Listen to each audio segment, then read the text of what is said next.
19 ਸਾਲ ਦਾ ਸੀ, ਚੰਗਾ ਖਿਡਾਰੀ ਸੀ, ਪਰ ਨਸ਼ਾ ਜਿੱਤ ਗਿਆ। ਤਰਸੇਮ ਸਿਆ ਇਸ ਅੱਗ ਦਾ ਸੇਕ ਤਾਂ ਘਰ ਘਰ ਪਹੁੰਚਿਆ, ਪਰ ਬਸ ਹੁਣ ਹੋਰ ਨਹੀਂ। ਪੰਜਾਬ ਸਰਕਾਰ ਨੇ ਨਸ਼ਿਆਂ ਦੇ ਵਿਰੁੱਧ ਇੱਕ ਸਖਤ ਮੁਹਿੰਮ ਚਲਾਈ ਹੈ ਤੇ ਅਸੀਂ ਸਾਰਿਆਂ ਨੇ ਇਹਨਾਂ ਦਾ ਸਾਥ ਦੇਣਾ ਕਿ ਅੱਜ ਤੋਂ ਬਾਅਦ ਨਾ ਇਸ ਪਿੰਡ ਵਿੱਚ ਨਸ਼ਾ ਵਿਕੂਗਾ ਤੇ ਨਾ ਹੀ ਕਿਸੇ ਨਸ਼ਾ ਵੇਚਣ ਵਾਲੇ ਨੂੰ ਇੱਥੇ ਵੜਨ ਦਿੱਤਾ ਜਾਊ। ਜਿਹੜੇ ਨਸ਼ੇ ਵਿੱਚ ਫਸੇ ਹੋਏ ਨੇ ਉਹਨਾਂ ਨੂੰ ਨਸ਼ਾ ਮੁਕਤੀ ਕੇਂਦਰ ਵਿੱਚ ਭਰਤੀ ਕਰਾਵਾਂਗੇ। ਕੋਈ ਵੀ ਨਸ਼ਾ ਤਸਕਰ ਦੀ ਜ਼ਮਾਨਤ ਨਹੀਂ ਕਰਾਏਗਾ। ਵਾਅਦਾ ਕਰੋ, ਅਸੀਂ ਆਪਣੇ ਪਿੰਡ ਨੂੰ, ਆਪਣੇ ਪੰਜਾਬ ਨੂੰ ਨਸ਼ਾ ਮੁਕਤ ਕਰਕੇ रहांगे।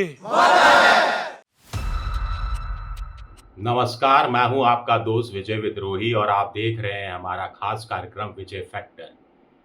जब सत्ता के माथे पर सिलवटें हो, जब ट्रंप का दबाव हो और उस ट्रंप के दबाव के तहत सत्ताधारी पार्टी का एक धड़ा ही चंद्रबाबू नायडू के रूप में सामने आकर किसानों के पक्ष में खड़ा हो गया हो, जब जनता सड़क पर उतरने के लिए अंदर ही अंदर खदबदा रही हो, जब बिहार में वोटबंदी को लेकर लोगों की निराशा, हताशा, रोष खुलकर सामने आ रहा हो, तो ऐसे में किसी भी समझदार विपक्षी दल को, विपक्षी दल के बड़े नेता को क्या करना चाहिए?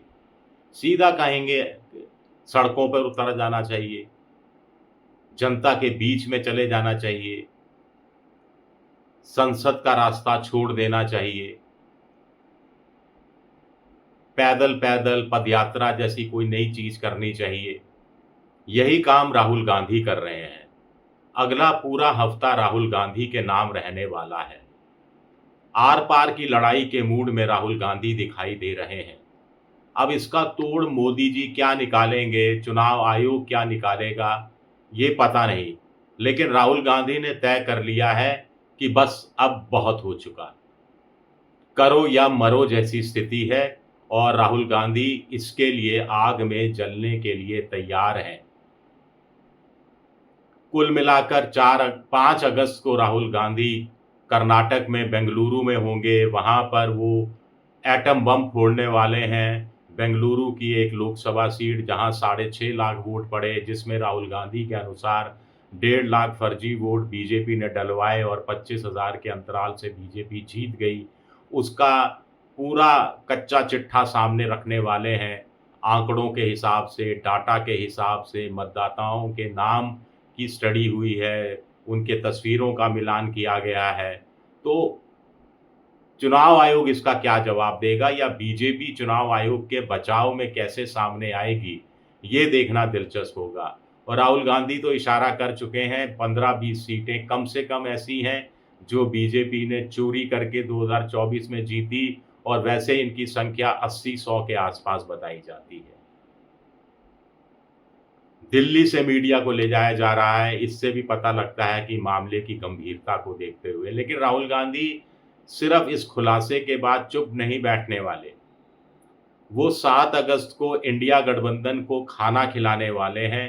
मीटिंग होगी दिल्ली में, भोज होगा और इसमें उपराष्ट्रपति के लिए सर्वसम्मति से कौन सा कैंडिडेट उतारा जाए, SIR को लेकर, बिहार की वोटबंदी को लेकर कैसे आंदोलन को आगे बढ़ाया जाए।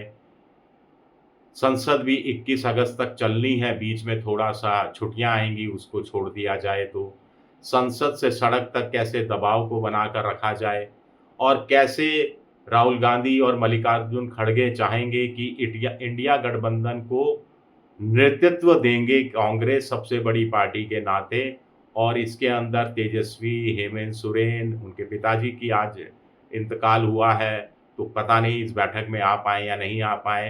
ममता बनर्जी की पार्टी हो, उद्धव ठाकरे हो, शरद पवार हो, DMK हो, अखिलेश यादव हो, फारूक अब्दुल्ला हो, सब बड़ी पार्टियां साथ आती हुई दिखाई दे रही हैं। तो राहुल गांधी ने शायद तय कर लिया है कि इंडिया गठबंधन को साकार रूप देना है, 2029 के लोकसभा चुनाव का इंतजार नहीं करना है।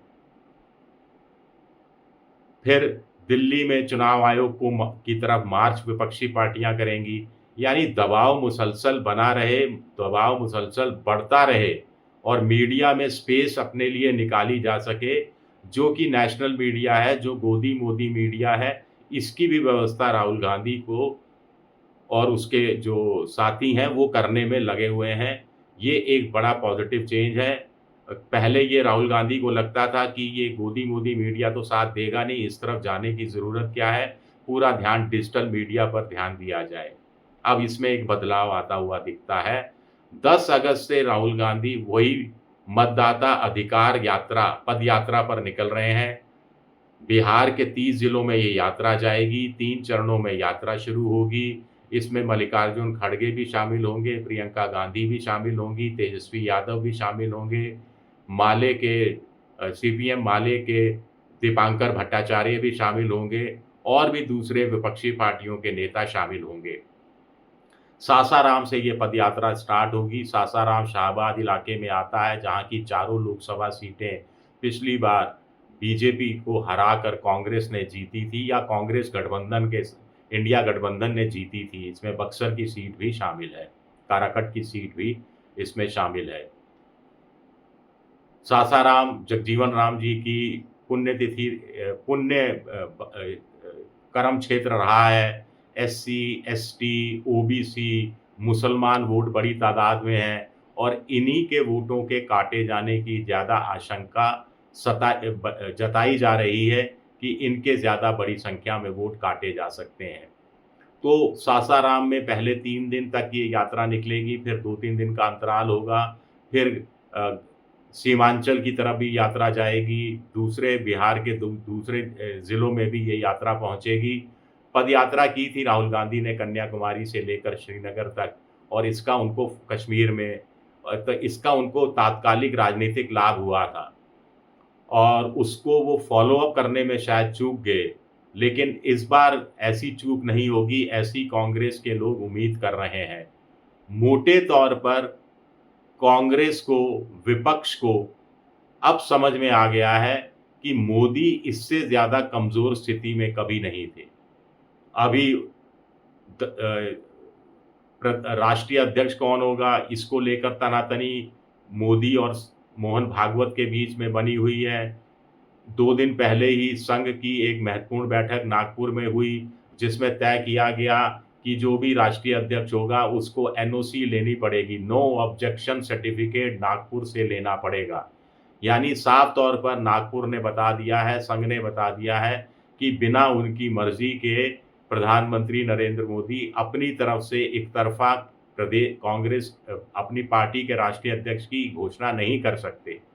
यही बात आने वाले दिनों में जो मंत्रिमंडल विस्तार होने वाला है, कुछ नए चेहरों को मंत्रिमंडल में जगह दी जाने वाली है, उनको भी एनओसी लाना पड़ेगा, नो ऑब्जेक्शन सर्टिफिकेट संघ की तरफ से पेश करना पड़ेगा, तब जाके उनको शपथ दिलाई जाएगी। तो कुल मिलाकर मोदी, जो कि किसी दबाव में नहीं आते, जिन्होंने एक छत्र राज किया है, चाहे वो बिहार गुजरात के मुख्यमंत्री रहे हों, चाहे दिल्ली में वो 11 साल से प्रधानमंत्री हों, पहली बार इस कदर चुनौती से जूझ रहे हैं। विश्व गुरु की छवि डेंट हुई है, ट्रंप ने उन दोस्ती में कथित रूप से छुरा घोंपा है, तो उस हादसे से, उस सदमे से उबरने की कोशिश कर रहे हैं। 25% की टैरिफ है, भारत के किसानों को जो मछली पालन करते हैं, जो झींगा बेचते हैं, उनको नुकसान होगा। इस नुकसान की भरपाई मोदी जी, केंद्र सरकार को करनी चाहिए, ऐसा इशारा चंद्रबाबू नायडू ने अभी से देना शुरू कर दिया है, जिनके पास कुल मिलाकर 16 सांसद हैं। तो ये सब दबाव बन रहा है और ऐसे में राहुल गांधी ने तय कर लिया है कि लोहा गर्म हो तो हथौड़ा मार दिया जाना चाहिए। अब इस हथौड़ा में जोर कितना लगता है, इसकी टंकार क्या निकलती है, इससे आग कितनी निकलती है, ये देखना दिलचस्प रहेगा। शुक्रिया मेरा ये वीडियो देखने के लिए, शुक्रिया।